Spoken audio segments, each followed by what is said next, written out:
Jess, have you ever wondered what it would be like to grow up with your dad being like the most famous person ever in the world? mean, I can't even imagine, but that is a reality for Julian Lennon, who has found his own voice with music, paintings, and now a children's book titled Love the Earth.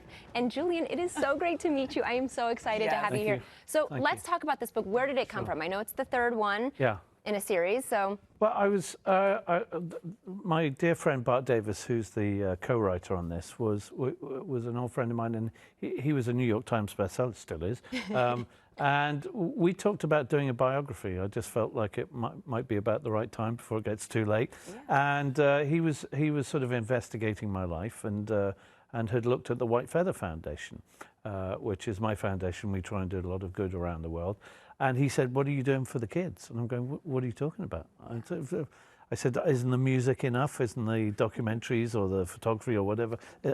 He said, "Well, you know, you're not really getting to the heart of the matter." And so we talked about it, and I went, "You know, you're really right on this." And the moment we started discussing this reminded me of when I was a kid, being read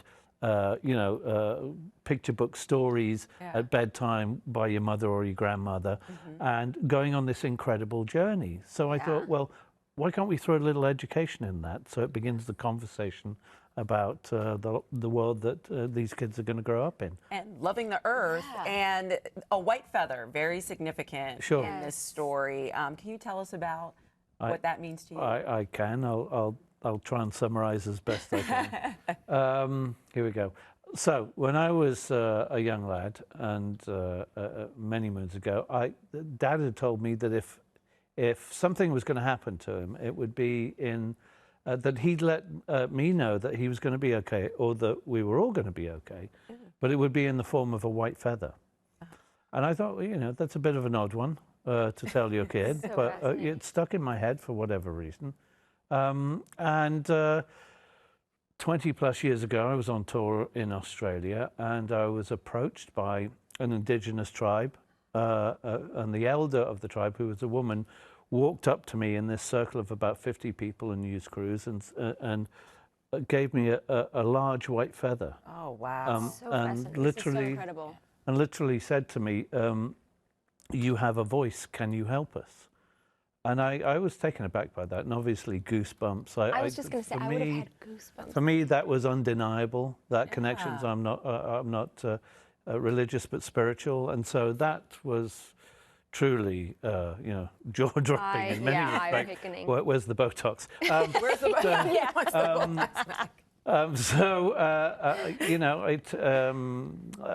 So when that happened, I found out about the indigenous tribe, their life. I made a documentary about them and other indigenous tribes, and I said, if the money for the film, the film about the indigenous tribe, does well, I want to put the money, into the for the indigenous tribes, so that their culture survives and they continue to carry on.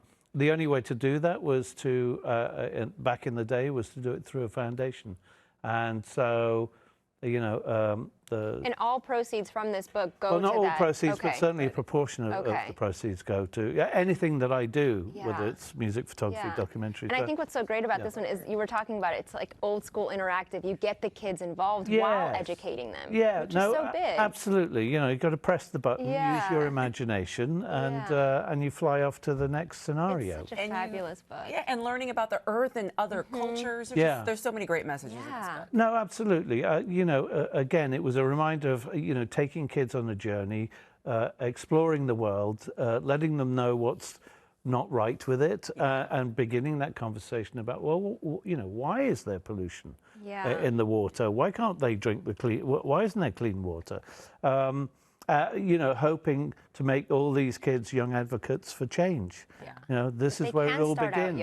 Absolutely. Do you feel like that's your dad's legacy too? I think it's everybody's. If anybody wants to remain alive and healthy in the future, we've all got to, button down the hatches and do our part. And Julian, I also understand that you have a book signing tonight at Barnes & Noble's at the Grove. So make sure you head on out there, and just to love the earth. So get a copy of the book. You can meet Julian, and you can see him tonight. So it was so great having you. My Thank you absolute pleasure. so much. Thank you for having me. We'll ask Dr. Tusk about that. Yeah, the Botox. Indeed.